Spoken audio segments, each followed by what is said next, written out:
네, 할렐루야. 보엘하임 성가대에게 하나님 은총이 늘 함께하기를 축원합니다.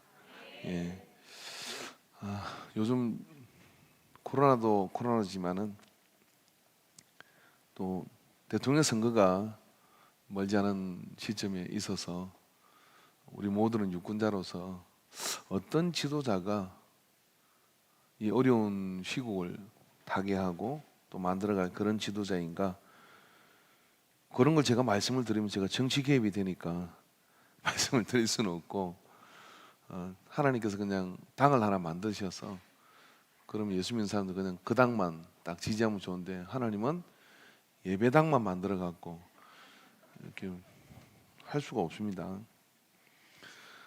알아서 그건 뽑으시고요. 근데 이제 성경이 말하는 그런 지도자들이 있죠. 그런 지도자에게 가장 부합되는 그런 후보를 뽑는 게 여러분 복음적 세상을 만들어가는 데 일조하는 것이라고 생각을 합니다. 우리 주음으로 지금 들어온 분들 계십니까? 없으면 없어요? 있어요? 예, 그럼 띄워보십시오. 우리 서로 인사 한번 하게요. 얼굴 본 지도 오래돼가지고 한번 띄워주시고, 전면으로. 한 명 있어요? 없어요? 안 된다고요? 뭐라고 하는지 사인을 보내서. 저 뒤에 2층은 소리 잘 들리십니까? 잘 들리십니까? 그 2층에 계속 소리가 잘 안 들린다고 민원이 들어오고 있어요. 그런 분들은 염치 없이 그냥 이대로 오십시오. 자리 많이 비었습니다. 이게 앉으시면 됩니다. 자, 얼굴이 안 보이네요. 예, 예. 화면을 다 끄고 계시나 봐요. 그죠? 예, 오늘 이 날을 기억하도록 하겠습니다. 제 신방갑니다. 이분들. 예, 어떤 신방에 한장했어요. 그런 게 신방 갈 거예요. 자, 넘겨주십시오. 그런 가운데 느헤미야라고 하는 이분을 우리는 좀 주목해 봐야 될 부분입니다. 이 느헤미야라는 이 분은 이스라엘 사람들이 이제 그 바빌론의 포로로, 아수르의 포로로, 남유다와 바빌론으로요, 그리고 아수르로 북이스라엘이 잡혀가고, 그 아수르라는 제국이 먼저 있었는데 바빌론이 그 아수르를 깨부수고 다 먹어버렸습니다. 그러고 난 다음에 이제 다 독차지가 됐고, 그때 유다가 망해서 끌려가게 돼요. 그렇게 끌려갈 때 하나님께서는 70년 살다 와라 그렇게 말씀하시고, 그때 끌려갈 때 이제 되게 바빌론이 쓰는 정책이라는 거는 요 동네 앉은 사람들을 조 동네를 이스라엘 시켜요. 그리고 이 동네 앉은 사람은 조 동네를 이스라엘 시켜 하는 이유는 간단합니다. 고향을 떠나게 해서 힘을 발휘하지 못하도록, 그래야 식민지를 통제하기가 수월한 겁니다.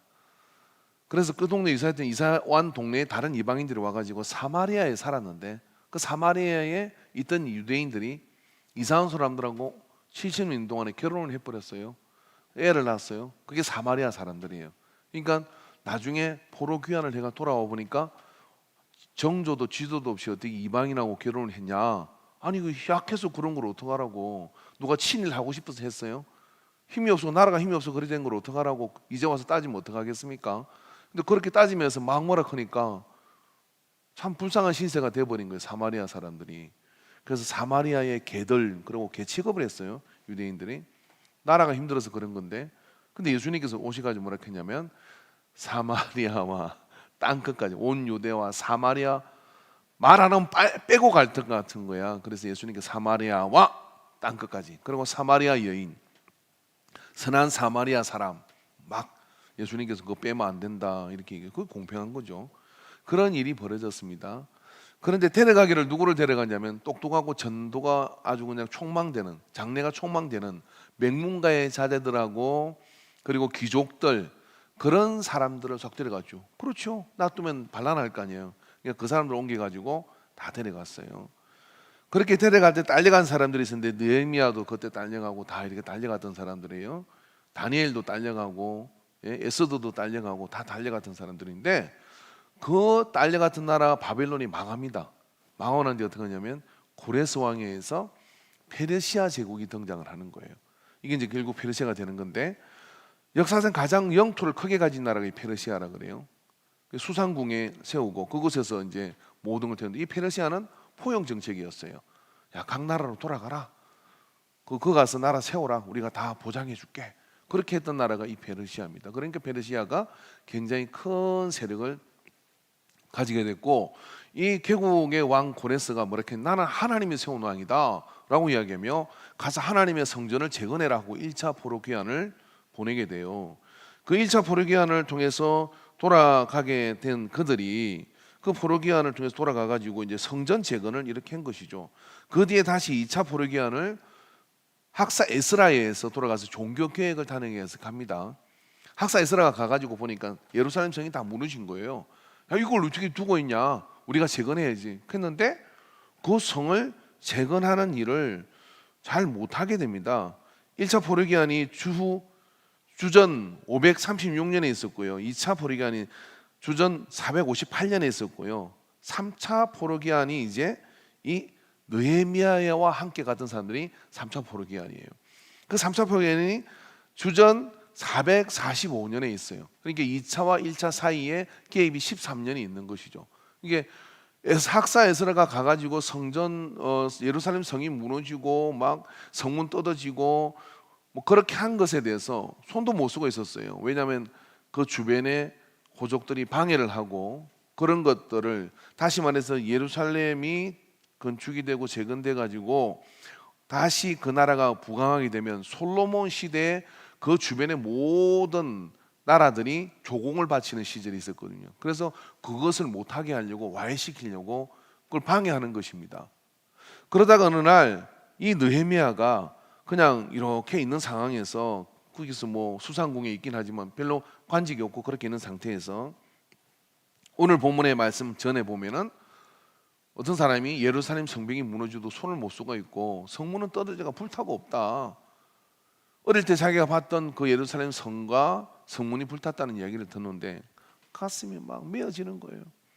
가슴이 메어지 가지고 맨날 며칠을 앉아서 펑펑 웁니다. 울면서 어떻게 이런 일이냐, 어떻게 이런 일이냐. 그러면서 느헤미야 1장 4절에 보니까 내가 이 말을 듣고 앉아서 울고 수일 동안 슬퍼하여 하늘의 하나님 앞에 금식하며 기도하여, 이거 울면서 기도하고 이렇게 했어요. 느헤미야가 그렇게 기도를 하는데 기도 내용이 구구절절하게, 여러분 읽어보면 느헤미야 1장 5절에서 10절에 보니까 이르되 하늘의 하나님 여호와 크고 두려우신 하나님이여 주를 사랑하고 주의 계명을 지키는 자에게 언약을 지키시며 긍휼을 베푸시는 주여 강구하나이다.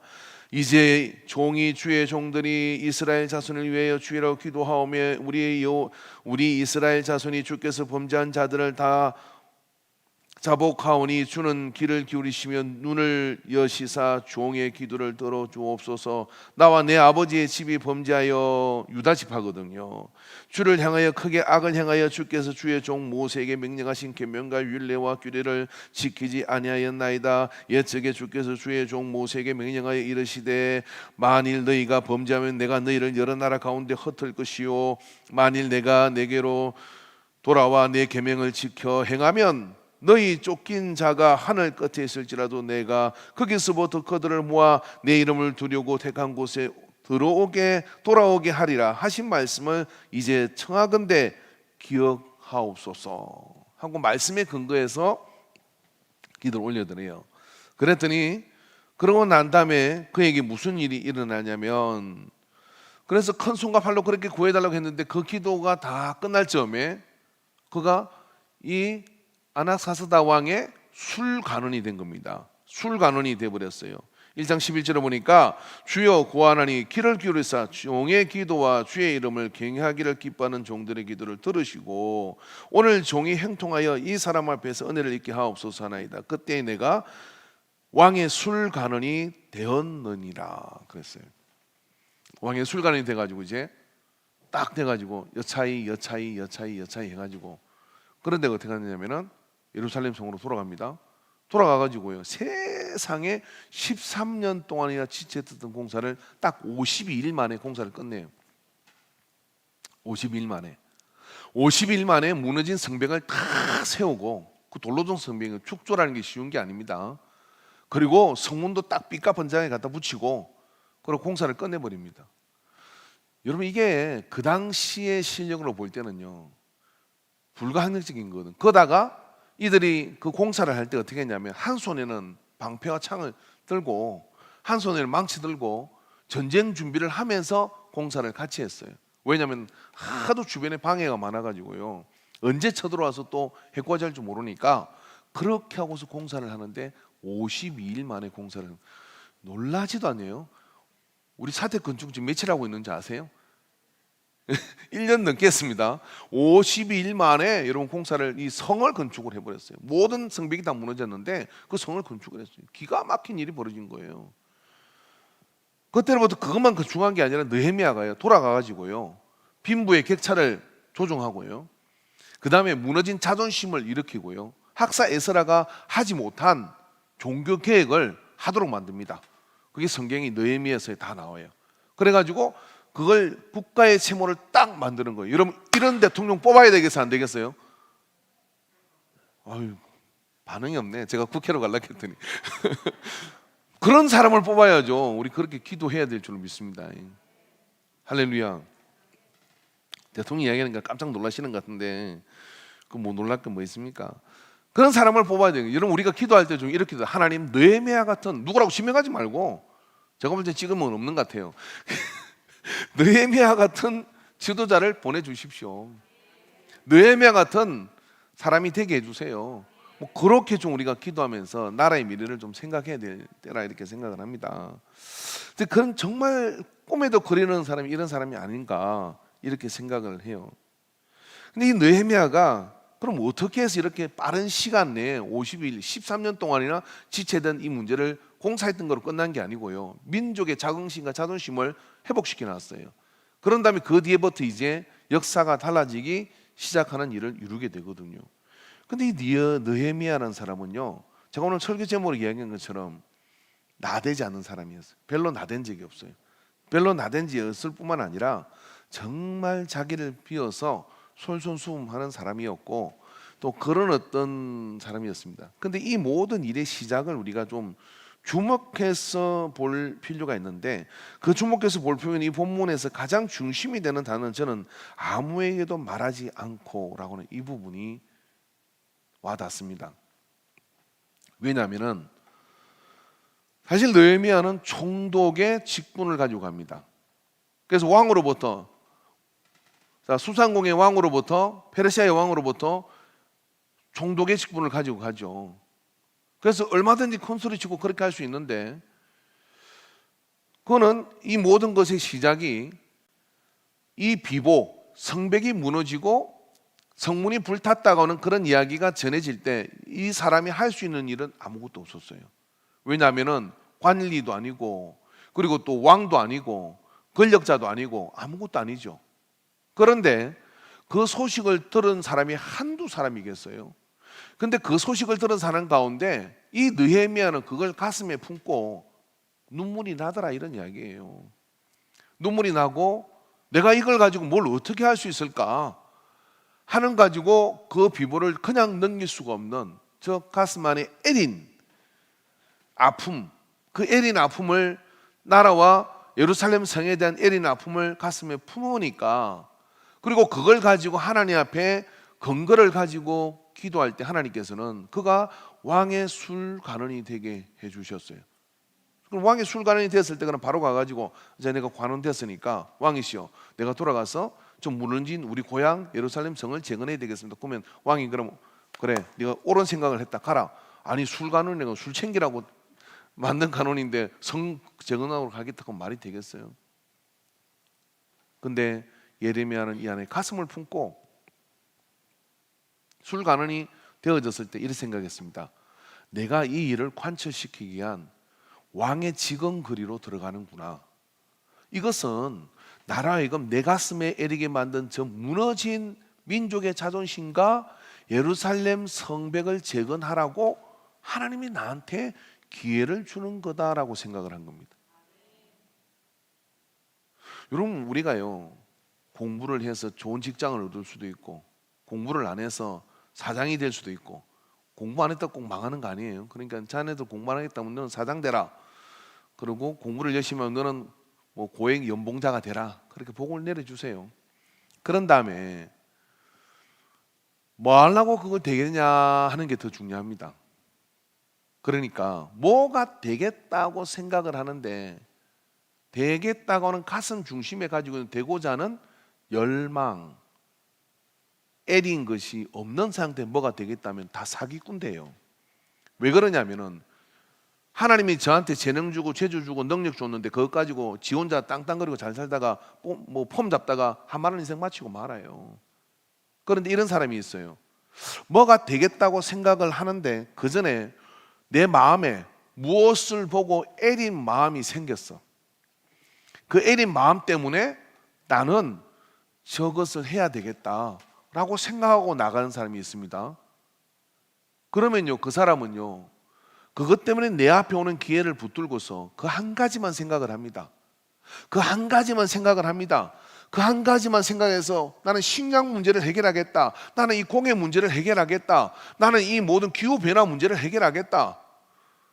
이런 코로나 시대에 교회가 얼마나 많은 어려움을 직면해 있습니까? 그런 가운데 그 한 가지를 생각하는 사람이 있습니다. 가슴이 이래서. 그런 어느 날 술관원이 됐어. 어느 날 그런 권력자가 됐어요. 그런데 어머 그걸 다 까먹네. 다 까먹어버려. 근데 느헤미야는 어떤 사람이냐면 그렇게 사람들이 당신 대단하다 왕하고 그렇게 그냥 그렇게 술잔을 기울이면서 그렇게 뭐 친해졌냐 막 이렇게 이야기할 때 이런 뇌물 저는 청탁 이런 거 있을 수 있는데 오직 예레미야 가슴속에는 언제가 기회일까?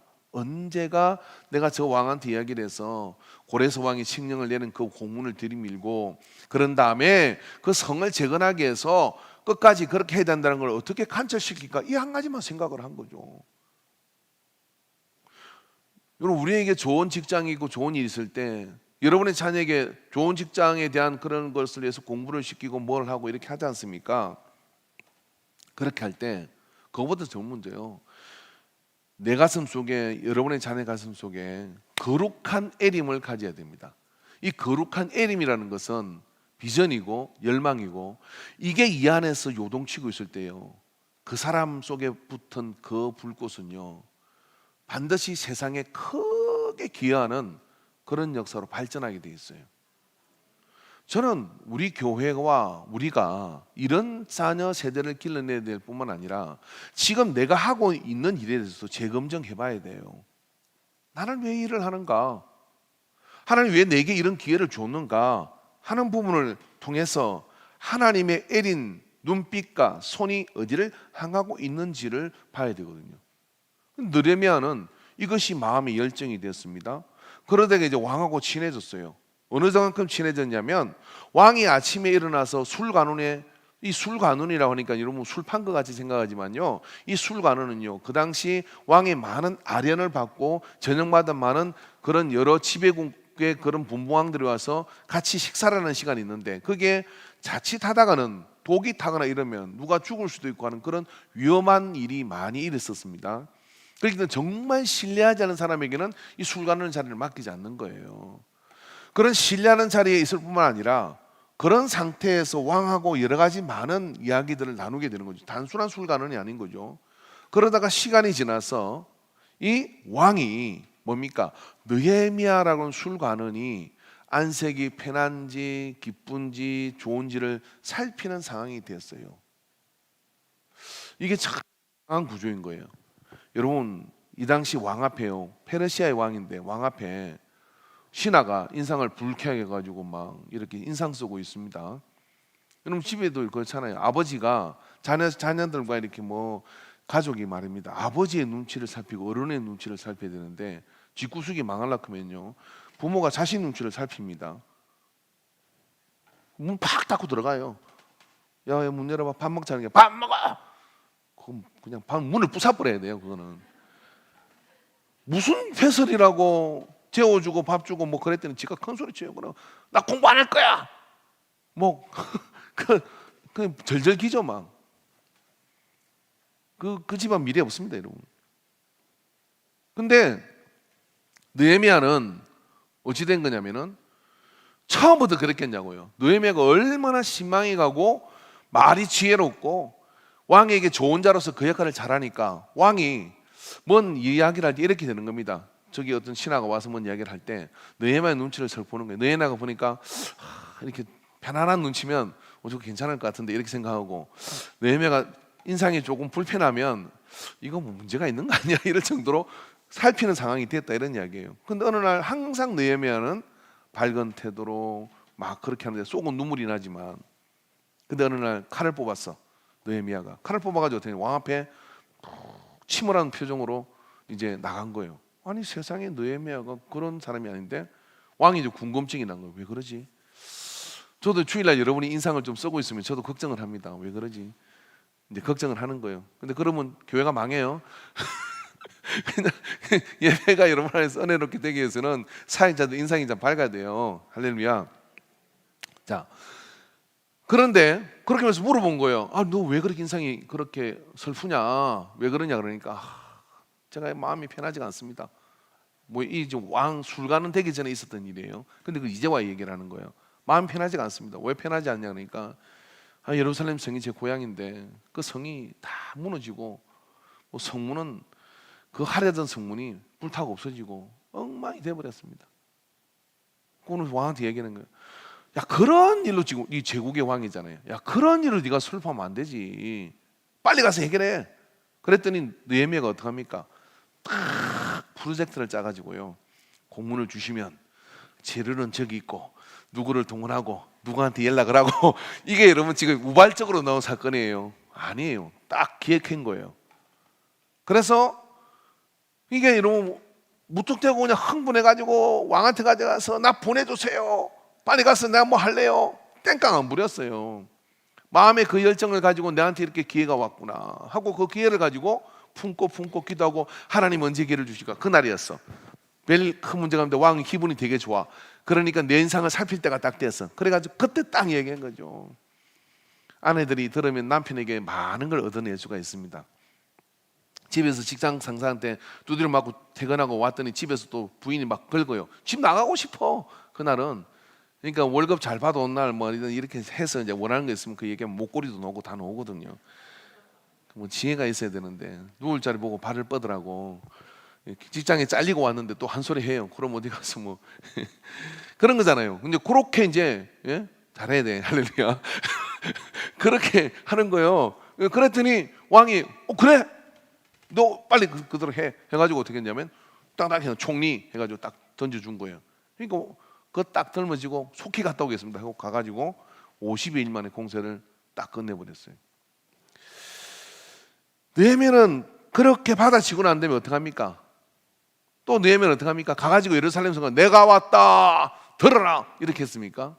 아니요, 조용히 갔어요. 조용히 가가지고요 예루살렘 성에 들어가가지고 조용히 그 예루살렘 성으로 가가지고 그곳에서 3일 동안 3일 동안 아무것도 안 하고 3일을 멈추고 그곳에서 조용히 예루살렘 성을 감망합니다. 왜 그랬을까요?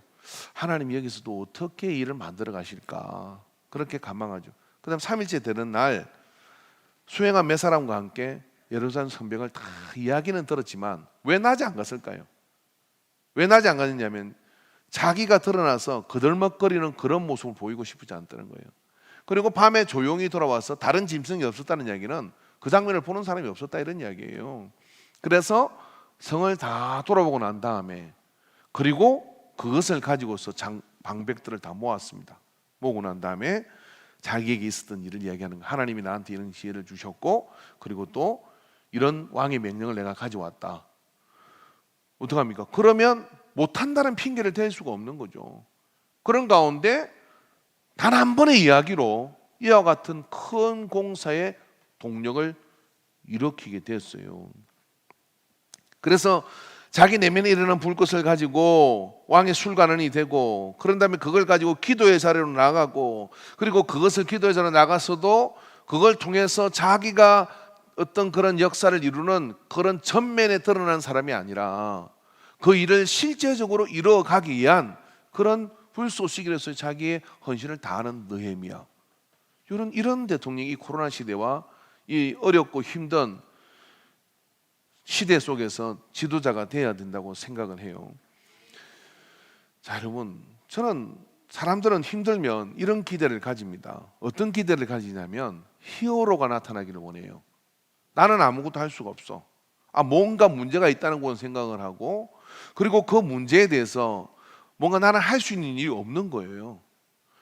그렇게 생각하면서 어떻게 생각하냐면 슈퍼맨이나 아이언맨이나, 그래서 지구의 모든 위협을 단번에 해결해 줄 그런 어떤 초인이 나타나서 이 문제를 해결해 주기를 바라요. 그게 박수치기를 원하는 그런 어떤 심리가 우리 속에 있습니다.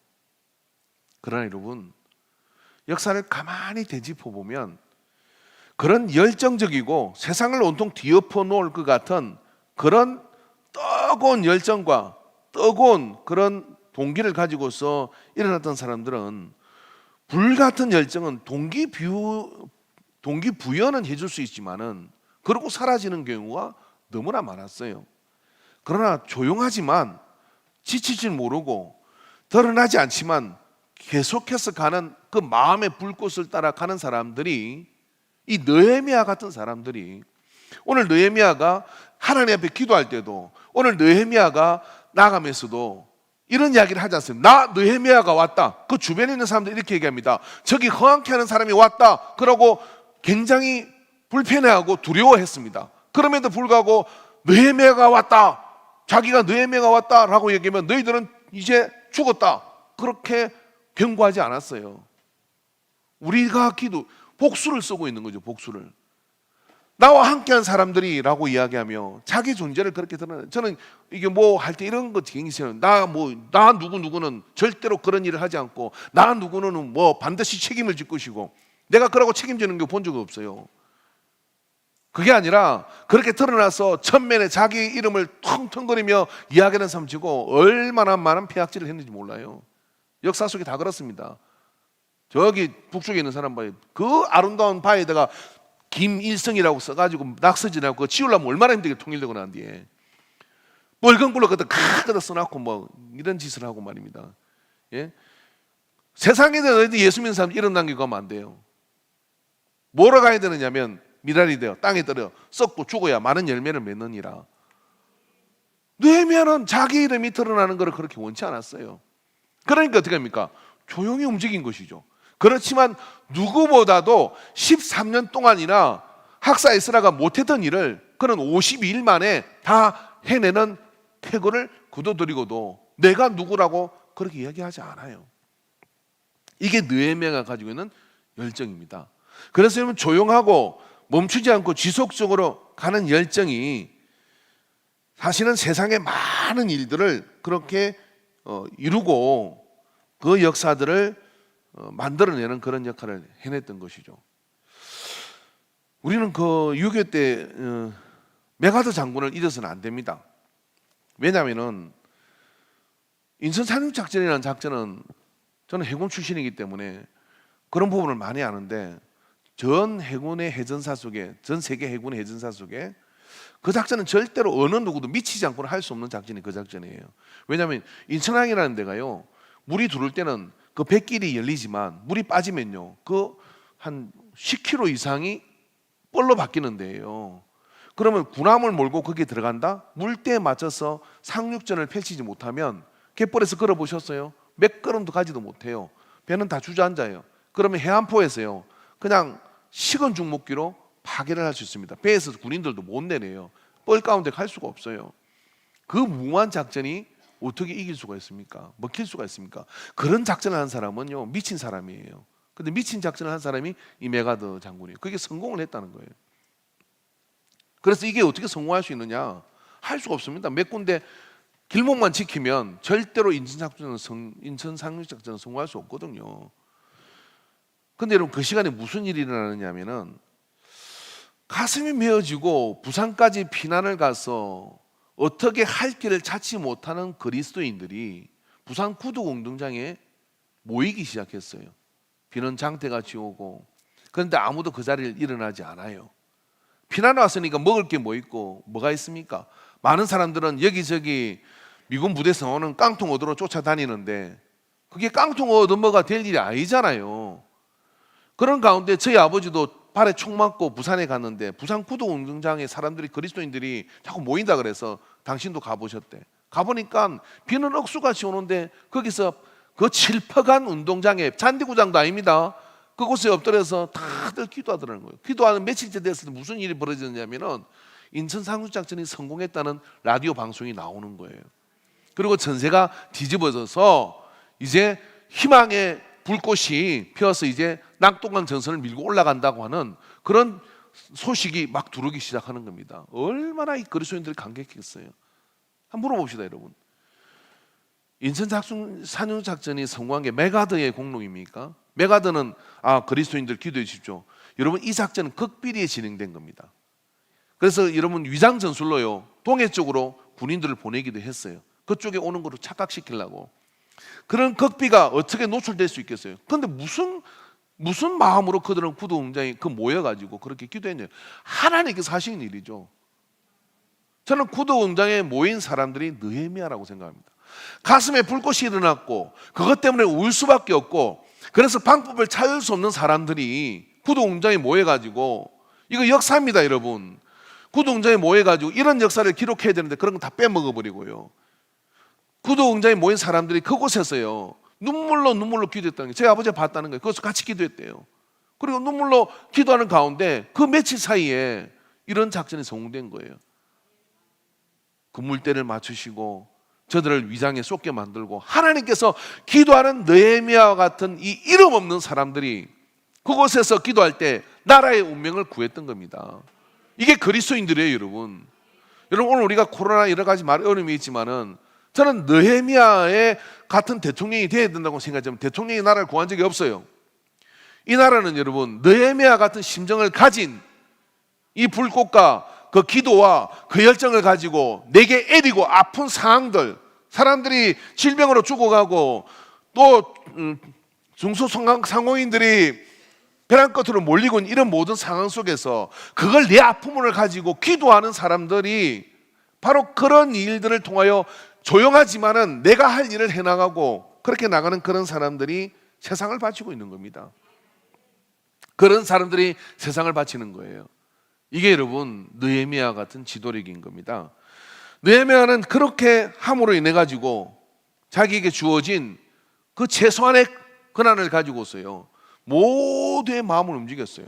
그래가지고 성이 어떻게 이게 52일만이 되느냐면요, 각 지파별로 우리가 여기서부터 여기까지 맡겠습니다, 여기부터 여기까지 맡겠습니다, 우리는 아들이 없으니까 딸들이라도 같이 가서 맡겠습니다 하고 동시에 달라들어가지고 성벽을 다 축조한 거예요. 그러니까 50일 만에 이렇게 일어난 거예요. 교회 부흥은 이렇게 되는 겁니다. 여러분, 우리가 코로나 때문에 부흥이 안 되겠습니까? 아니요. 이 코로나 시절에 그래, 너도 팽개치니 나도 팽개치고 너도 뭐 못하니 할 수 있는 게 뭐 있냐 하고 이렇게 팽개치는 사람이 있는가 하면은 누군가는요, 밤새워 이 예배를 위해서 준비하는 사람도 있고. 저도 어제 주보 여러분, 제가 주보 이 팔면을 만든 걸 얼마나 후회하는지 몰라요. 전에는 그냥 그렇게 해가 뽑으면 되는데 이거는 해가지고 호스케스로 다 찍어야 돼요. 어제 우리 정소민 선생가 코로나 주사 맞고 와가지고 힘들다 해가지고 밤에 제가 책상에 갖다 놓고 좀 찍었거든요. 찍으면서 이제 제가 주여, 이 주보를 보는 사람이 해딱 버리지 않고 성령을 받게 해주세요. 찍었습니다. 혹시 주보 중에 전화번호 지킨 주보가 하나 있을 거예요. 내가 사다가 좀 재밌는 생각이 나더라고. 전화번호 하나 써놔서 그 전화번호 쓴 주보는요, 제가 쌀을 20kg 줄이려고 그래요. 햇쌀. 예? 당첨되신 분은 저한테 전화하시면 저예요 하면 내가 햇쌀 배달하려고 합니다. 또 이어서 손 들지 마세요. 그거 질투나요. 그러니까 조용히 저한테 묻어 저예요 이렇게 보내세요. 저 20kg 햇살 하나 딱 드릴 겁니다. 매주 할까 싶어. 쓰면서 이제 하는데 1시간 반이 걸려요. 이게 도장 찍는데 이게 여러분은 잠깐 보고 던지고 가는 주보지만 누구는 긴 시간을 투자해서 만들고요, 거기에 사파를 엮는 거 뭐 한 거 여러 사람, 적어도 보니까 한 5, 6사람이 지금 수고하고 있는 거예요. 그 성경 문구 만드는 거, 뭐 성경 공부하는 거 이런 것까지. 누가 그런 줄 압니까? 잘 모르잖아요. 세상이 그렇다 이 말이에요. 그러나 내가 예배를 온전히 하나님께 잘 드려지기 위해서 조용하지만 그러한 실천을 하고 그런 것을 매주마다 하고 그렇게 열정을, 성가대도 마찬가지고 다 마찬가지죠. 그런 열정을 가진 사람들에서 세상은 받쳐줘 온 거예요. 세상이 몰라준다고 해서 너무 억울할 거 없습니다. 왜 그러냐면은 하나님이 아시니까. 그리고 그걸 통해 하나님께서 역사하신다는 것을 우리는 알아야 됩니다. 여러분, 사도 바울은요, 이 사도 바울이 정말 말씀을 보면 얼마나 강력하고 강단이 있고 막 그러십니까? 그리고 스펙도 빵빵하시잖아요. 로마의 시민권을 가졌어요. 철학에 능통합니다. 그 당시 이제 아테네의 모든 철학을 능통했고 또 율법에 능통합니다. 마소락파의 정통 개성자예요. 그리고 뭡니까? 내가 바리새인 중에 바리새인이다. 나한테 학벌 가지고 이야기하려면 나와봐라. 막 그럴 정도로 그 당대 최고의 엘리트예요. 뭐가 부족합니까? 근데 예수님 만나고 난 다음에 사도 바울의 상황이 영 바뀌었어. 바뀌어서 어떻게 됐냐면은 데살로니가 3장 8절부터 12절을 보니까 아무에게도 빵을 그저 얻어먹지 않았습니다. 오히려 여러분 중에 어느 누구에게도 폐를 끼치지 않으려고 밤낮으로 수고하며 애써 노동을 했습니다. 그래요. 다른 부분은 또 나옵니다. 그럼 바울이 무슨 일을 했느냐면은 바울은 원래 유대인들은 태어나면 기술을 하나 꼭 익히게 해요. 공부도 하지만 아무리 좋은 명문가라도 뭔가 자기 손으로 할 수 있는 기술을 익히게 합니다. 그게 교육 방침이에요. 우리도 그렇게 가르치는, 너 공부만 아니라 아니요, 농사도 가르치고 다 해야 돼. 저 전라남도 순청에 아들 3명을 서울 명문대를 보냈는데 이 아들이 대기업에 가가지고 인간시대에 나왔어요. 다 직장생활 하더니 다 그만두고 마누라하고 결혼해가지고 다 데리고 내려왔어요. 뭐 하려고? 아버지 낙지 잡아 사는데 낙지 잡겠다고. 낙지를 찾는 방법은 42가지의 구멍이 다 패턴이 달라요. 이거를 익히는 게 아버지 벌이가 더 낫다는 거예요. 그래 내려와가지고 아버지 옆에서 낙지 잡으러 돌아다니고 아버지가 미칠 노릇이요. 낙지 잡아가지고 공무시키는 다 내려와가지고 그래서 퇴직금 정리해가지고 배 하나 사가지고요 아들들 데리고 낙지 잡으러 다녀. 그 수입이 더 낫다는 거예요. 마음 편하고 너무 좋다고. 이게 무슨 꼴이에요 도대체 이게. 근데 그래서 유대인들은 꼭 기술을 가르쳐요. 근데 천막 깁는 기술이라는 게 말하자면 가죽 공예를 한 거예요. 이스라엘 사람들은 염소 가죽으로 천막을 만듭니다. 근데 유목민들의 천막은 그렇게 만들지. 그렇지만 도시에 있는 사람들, 이 바울이 선교 지역 다니는 데는 천막이 필요 없죠. 그럼 뭐 하겠어요? 샌들, 이 가죽 샌들을 깁는 거예요. 근데 이 가죽 샌들을 깁는데 이 기술자 한 사람이 밤낮으로 하루 동안 열심히 하면은 수행하는 사람들 5명이 겨우 끼니를 해결할 수 있는 돈을 벌었던 거예요. 그 당시 금액을 받은 거를 계산을 해보면. 그러니까 바울은요, 자기가 이 기술이 있으니까 자기하고 함께하는 사람들을 보조로 데리고서 밤낮으로 수고하고 노동을 했다는 이야기는 그걸 샌들을 계속해서 만들면서 그걸 가지고 일행들의 먹거리를 해결을 했다, 이런 이야기예요. 왜 그랬냐? 왜 그랬냐면은 이 하나의 진리를 가르치기 위해서. 그 뒤에 뭐라고 그러냐면 그렇게 한 것은 우리가 여러분에게 요구할 권리가 없어서가 아니라 여러분에게 우리를 본받게 하려고 스스로 모범을 보인 것입니다. 우리가 여러분과 함께 있을 때 이방인에게 복음을 전하니까 이 사람들이 뭐 레위 지파가 뭔지 뭐 제사를 드리는 게 뭔지 이런 게 아직 만들어지지 않을 때잖아요. 지금 같은 월급을 생활비를 책정해주고 이렇게 할 건데 그런 게 없어지니까 생활을 가르쳐야 되는데 자기가 전한 진리가 복음이 참된 것인 것을 관철시키기 위해서 자기는 그 모든 명예와 가만히서도 먹고 사는 걸 다 내려놓고 이 수고를 마다하지 않았다는 거예요. 우리가 여러분과 함께 있을 때 일하기 싫어하는 사람을 먹지도 마라 하는 말을 여러분에게 종종 했습니다. 그런데 여러분 가운데 게으른 생활을 하며 아무 일도 하지 않고 남의 일에만 참견하는 사람이 있다는 말을 들립니다. 우리는 주 예수 그리스도 이름으로 이런 사람에게 명령하고 권고합니다. 말없이 일해서 제 힘으로 벌어 먹도록 하십시오. 얼마나 강력해요. 근데 이 말을 하기 위해서 나는 그렇게 살았다. 뭔가의 상황을 바꾸기 위해서요, 소리치고 외치는 것은 상황이 바뀌지 않아요. 느헤미야는 그 일을 가슴에 품고 자기 할 일을 꾸준하게 하죠. 그리고 그걸 실제적으로 관철시키기 위해서 일을 해내는 사람이었어요. 느헤미야는 그와 같은 일들을 느헤미야 5장 14절에 19절의 말씀 보면 또 유다 총독으로 세움을 받은 때 곧 아닥사스다 왕 제20년부터 제30년까지 12년 동안은 나와 내 형제들이 총독의 녹을 먹지 아니하였느니라. 나보다 먼저 있었던 총독들은 백성에게 양식과 포도주와 또 은 40세겔을 그들에게 빼앗고 또한 그들의 종자들도 백성들을 압제하였으나 나는 하나님을 경외함으로 이같이 행하지 아니하고 도리어 이 성벽 공사에 힘을 다하여 땅을 사지 아니하였고 내 모든 종자들로 모여서 일을 하였으며 또 내 상에는 유다 사람들과 민장들 150명이 있고 그 외에도 우리 주위에 있는 이방 족속들 중에서 우리에게 나온 자들이 있었는데 매일 나를 위하여 소 한 마리와 살찐 양 6마리를 준비하며 닭도 많이 준비하고 열흘이 한 번은 각종 포도주를 갖추나니 비록 이같이 하였을지라도 내가 총독의 녹을 요구하지 아니하였으면 이 백성의 부역이 중함이었더라.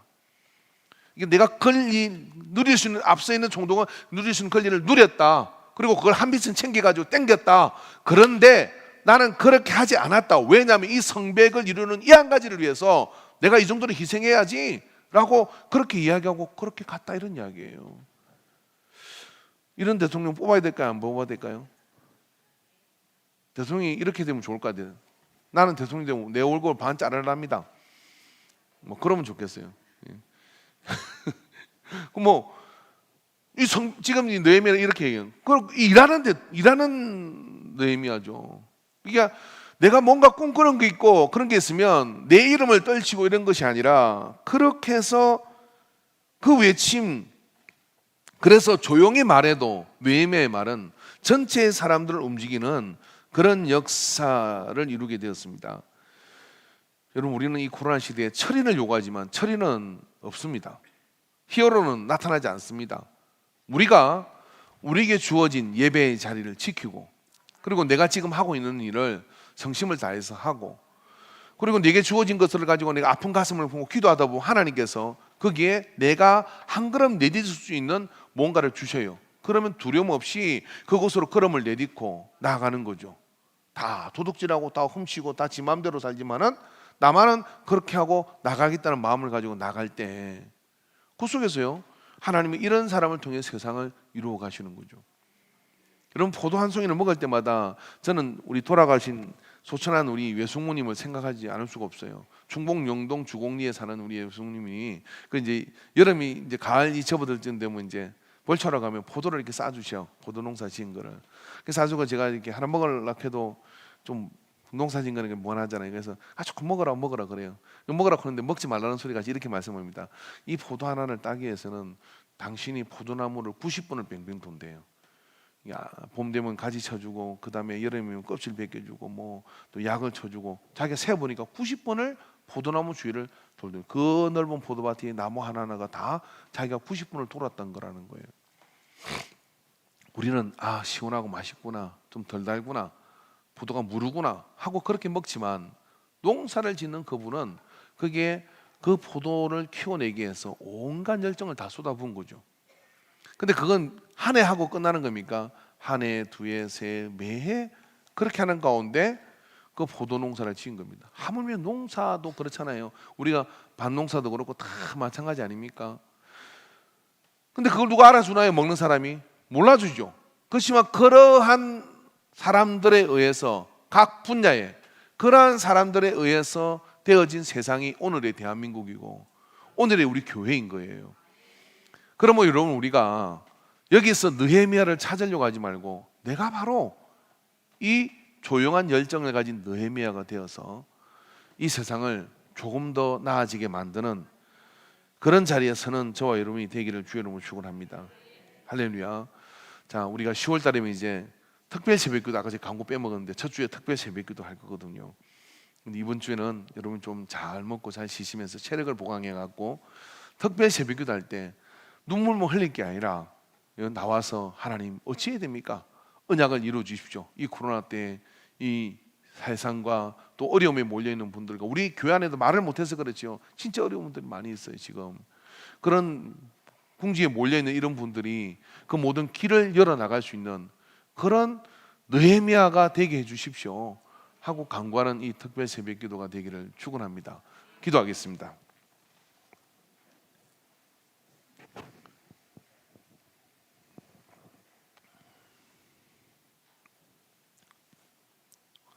요한복음 21장 25절에 예수의 행하신 일이 이 외에도 많으니 만일 낱낱이 기록된다면 이 세상이라도 이 기록된 책을 두기에 부족할 줄 아노라. 예수님은 사복음서를 통해 말씀을 하셨습니다. 그러나 사복음서를 통해서 말씀하신 그것은 정말 적은 부분이었고, 그가 하신 일은, 그를 목격하고 본 사람들은 이 세상이 그가 한 일을 기록한다면 그 책을 보관해 둘 수가 없을 정도로 방대하다고 말씀합니다. 그런 예수님께서는 새벽 민명에 한적한 곳으로 나가시고, 또 예루살렘을 방문했을 때도 예루살렘 성벽은 멀쩡하게 헤롯의 성전이 서 있고 그 성벽은 서 있었으나 무너져버린 그 모든 신앙과 무너져버린 제약의 그런 황폐함을 보며 겟세만으로 올라가셨습니다. 예루살렘을 방문한 때부터 예수님은 저녁이면 꼭 겟세만에 가서 밤을 새며 그곳에서 기도하고, 이제 잡히시기 전날까지도 그는 겟세마네에서 잡힙니다. 그러기에 십자가의 승리를 이루어내신 겁니다.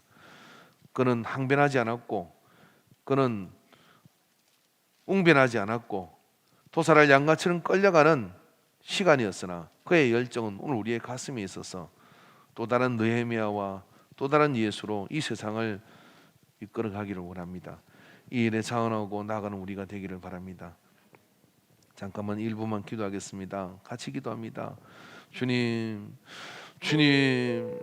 주여, 주여, 나만 보고 살아왔던 삶이 이제는 아버지 하나님, 내게 왜 이런 것들을 주셨고, 내게 왜 이런 능력들을 주었고, 또 이런 아픔들을 주었고, 그 이유가 있는 것을 이제 모든 물음에 대답이 되시는 예수님을 만남으로 깨닫고, 내가 정말 불태워야 될 그런 열정과 정말 불태워야 될 그런 가치가 어디에 있는지를 발견하고 나아가 이를 이루는 자가 되게 하여 주시옵소서.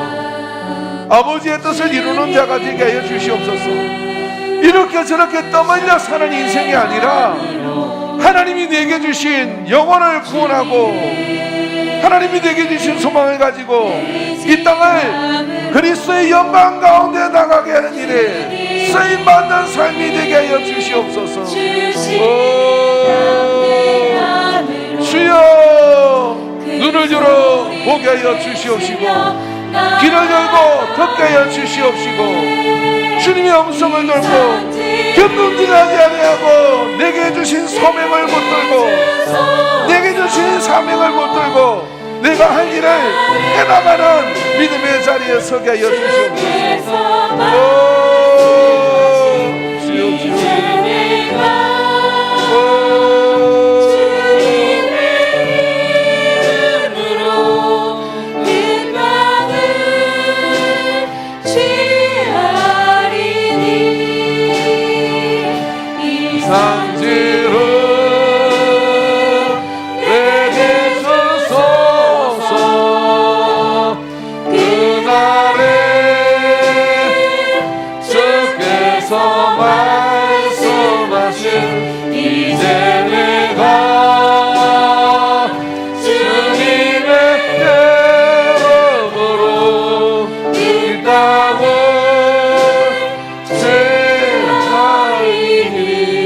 다시 한번 찬양하겠습니다. 주님이 주신 땅으로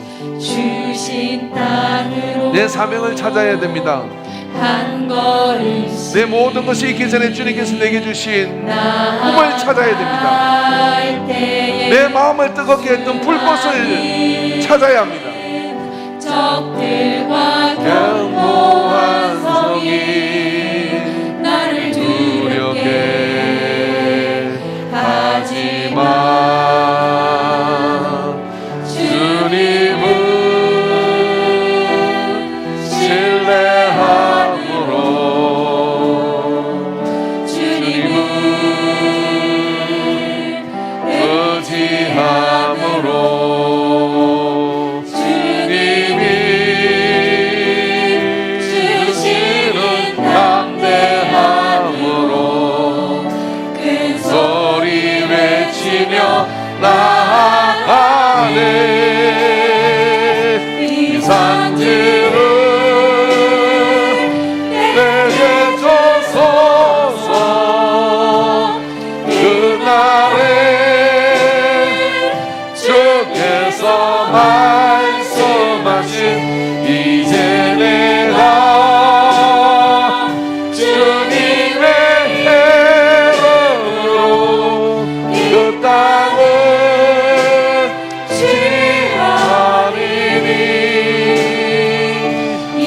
산지를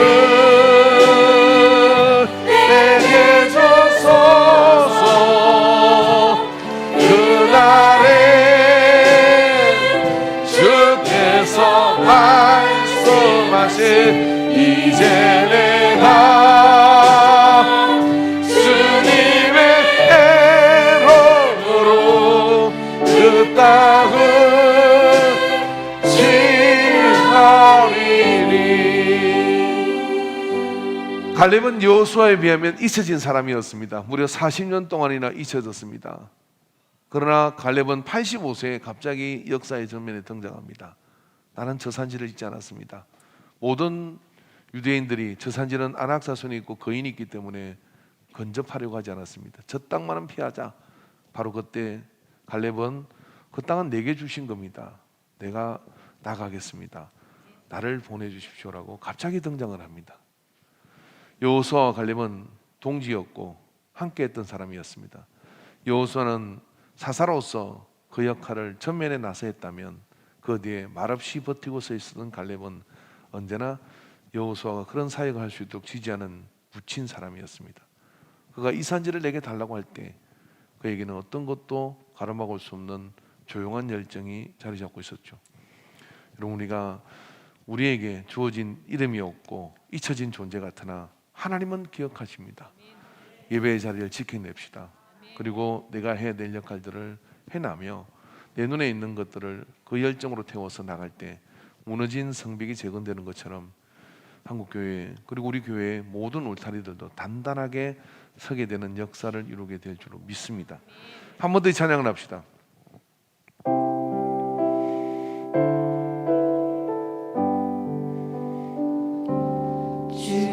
주님이 주신 땅으로 우리의 마음에 일어났던 불꽃을 찾아야 됩니다. 멈추지 마십시오. 수많은 적들과 견고한 성이 나를 두렵게 하지만 주님을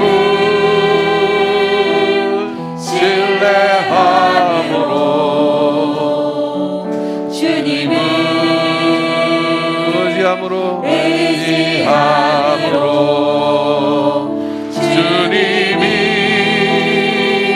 주시는 담대함으로 큰 소리 외치며 나아가네. 아멘. 주 예수여 오시옵소서. 산지를 내게 주소서. 그날에 주께서 말씀하신 이제 내가 주님의 이름으로 그 땅을 취하리니. 이 산지를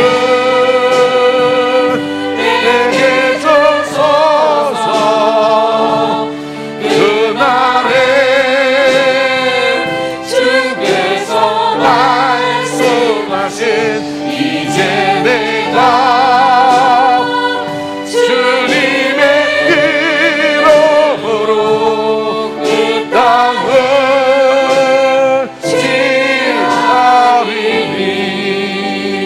취하리니. 이 시간 성령 하나님께서 각 사람의 마음속에 오래전 아니면 가까운 때 부어졌던 애리고 아픈 하나님의 나라에 대한 열정을 부어주실 것입니다.